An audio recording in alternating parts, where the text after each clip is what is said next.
Halo netizen, apa kabar Anda hari ini? Salam sehat selalu dan tetap semangat dalam beraktivitas. Siapa yang senang mempermudah kesulitan orang lain, insya Allah dengan rahmat-Nya akan mempermudah urusan kita di dunia dan akhirat. Dan sebaik-baiknya manusia adalah dia yang paling bermanfaat bagi orang lain. Senang sekali saya Fatih kembali menjumpai Anda dalam Navy News edisi akhir pekan Jumat 5 Februari 2021 dengan berbagai informasi yang telah kami siapkan untuk Anda.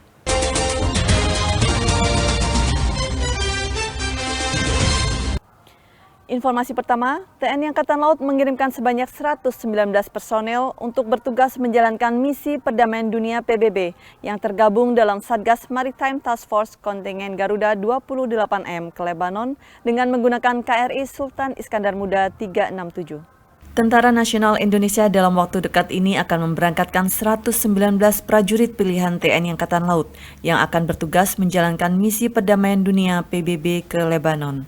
119 prajurit TNI yang tergabung dalam Satgas Maritime Task Force kontingen Garuda 28M Lebanon itu rencananya akan berangkat menggunakan KRI Sultan Iskandar Muda 367.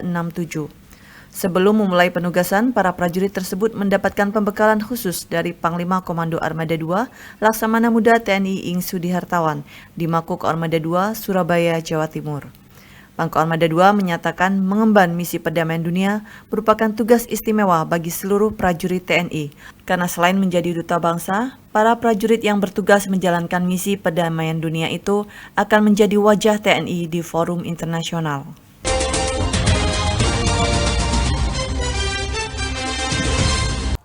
Informasi berikutnya kita menuju ke Tarakan, di mana Komandan Pangkalan Utama TNI Angkatan Laut 13 Tarakan, Laksamana Pertama TNI Haris Bima Bayuseto meninjau langsung pelaksanaan tes tahap kesegaran jasmani calon bintara prajurit karir gelombang 1 tahun 2021. Sebanyak 65 peserta calon bintara pria dan wanita TNI Angkatan Laut gelombang 1 tahun 2021, Panitia Daerah Tarakan melaksanakan tes kesegaran jasmani yang berlangsung di Markas Komando Pangkalan Utama TNI Angkatan Laut 13 Tarakan, Provinsi Kalimantan Utara. Disaksikan langsung oleh Komandan Lantamal 13 Tarakan, Laksamana Pertama TNI Haris Bima Bayuseto. Ke-65 peserta tersebut yang terdiri dari 52 peserta pria dan 13 peserta wanita terlihat bersemangat mengikuti seleksi tahap kesegaran jasmani. Adapun tes yang dilaksanakan meliputi lari 12 menit, pull up, sit up, push up, dan shuttle run serta renang sejauh 25 meter. Sebelum pelaksanaan tes Garjas dilaksanakan pengecekan kesehatan terhadap para peserta seleksi oleh petugas kesehatan dari Diskes Lantamal. Dan Lantamal 13 Tarakan menyampaikan bahwa kelulusan atau keberhasilan tergantung pada usaha peserta, karena dalam proses seleksi ini tidak ada unsur KKN. Sehingga diharapkan ketika lulus dapat menjadi prajurit TNI Angkatan Laut yang tangguh untuk mendukung tugas TNI Angkatan Laut.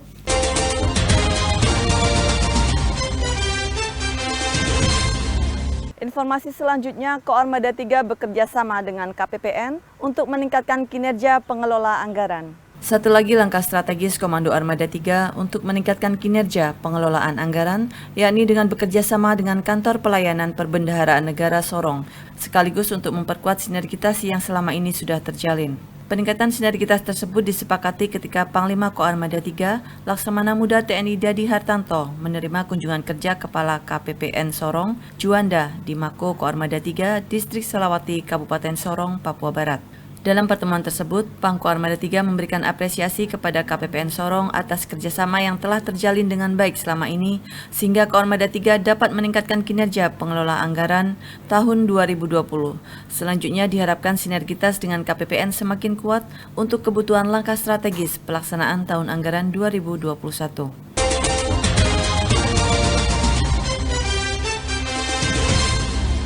Pos TNI Angkatan Laut Tanjung Batu di bawah jajaran Pangkalan Utama TNI Angkatan Laut 13 Tarakan membantu pelaksanaan search and rescue seorang nelayan yang meninggal. Pos TNI Angkatan Laut Tanjung Batu di bawah jajaran Pangkalan Utama TNI Angkatan Laut 13 Tarakan membantu pelaksanaan search and rescue seorang nelayan yang meninggal di atas bagan di sekitar lokasi tempat bongkar batu bara di perairan Tanjung Batu, Kalimantan Timur. Bermula dari laporan nelayan warga Kampung Tanjung Batu bahwa telah ditemukan seorang nelayan pebagan dalam kondisi meninggal dunia di atas bagan tancap yang diduga meninggal secara mendadak. Tiba di TKP, tim SAR gabungan segera mengevakuasi jenazah yang selanjutnya dibawa ke Puskesmas Tanjung Batu untuk dilakukan visum.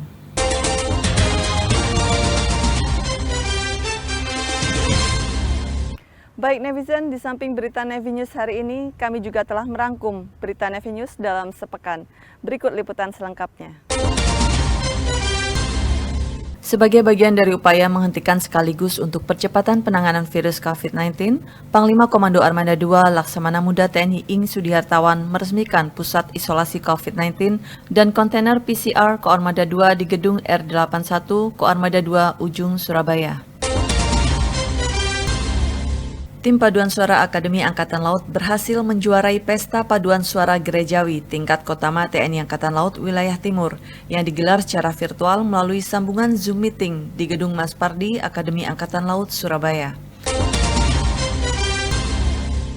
Panglima Komando Armada III, Laksamana Muda TNI Dadi Hartanto menerima penyerahan jabatan Kepala Dinas Kesehatan Koarmada III dari Kolonel Laut Kesehatan Dr. Franciscus Tanuardus yang akan memasuki masa purna bakti di Markas Komando Koarmada III, Sorong, Papua Barat. Kepala Departemen Pelaut Akademi Angkatan Laut, Kolonel Laut Pelaut Maman Nur Rahman, secara resmi menutup pelaksanaan kegiatan latihan praktek navigasi 4 bagi Taruna Akademi Angkatan Laut tingkat 4, Angkatan ke-66 Korps Pelaut di Gedung Bawean, Bumi Moro, Surabaya. Komandan Pangkalan Utama TNI Angkatan Laut 7 Kupang, Laksamana Pertama TNI IG Kompiang Aribawa, memimpin pengambilan sumpah dan penandatanganan Fakta Integritas Panitia Werving penerimaan calon Bintara Prajurit Karir TNI Angkatan Laut Gelombang 1 tahun 2021 Panda Kupang di lapangan apel Markas Komando Lantamal 7 Kupang, Nusa Tenggara Timur. TNI Angkatan Laut dengan Badan Pemeriksa Keuangan Republik Indonesia bersinergi dalam pelaksanaan pemeriksaan laporan keuangan, di mana TNI Angkatan Laut bertekad dapat mempertahankan opini wajar tanpa pengecualian yang selama ini sudah diraih. Demikian disampaikan oleh Inspektur Jenderal Angkatan Laut, Laksamana Muda TNI Mulyanto pada acara taklimat awal pemeriksaan BPK RI yang bertempat di Mabesal, Cilangkap, Jakarta Timur. Segenap prajurit TNI Angkatan Laut yang bertugas di Komando Armada III dan jajaran punya cara tersendiri mensosialisasikan dan memotivasi masyarakat agar disiplin menerapkan protokol kesehatan, yakni memakai masker, menjaga jarak dan selalu mencuci tangan. Komando Armada III dan jajaran di wilayah Provinsi Papua mengerahkan sebanyak 90 personel untuk mensosialisasi dan memotivasi secara persuasif masyarakat agar selalu disiplin menerapkan protokol kesehatan tersebut. Ya netizen, demikian seluruh rangkaian Nevi News hari ini. Stay safe, fit and healthy. Lindungi diri, lindungi bangsa ini. Tetap patuhi protokol kesehatan dan ingat 3M, mencuci tangan, memakai masker, dan menjaga jarak. Saya Fatih beserta seluruh redaksi yang bertugas pamit undur diri. Maritim Jaya, Indonesia hebat. Jaya Lusveva, Jaya Mahe. Justru di laut kita jaya. Terima kasih dan sampai jumpa.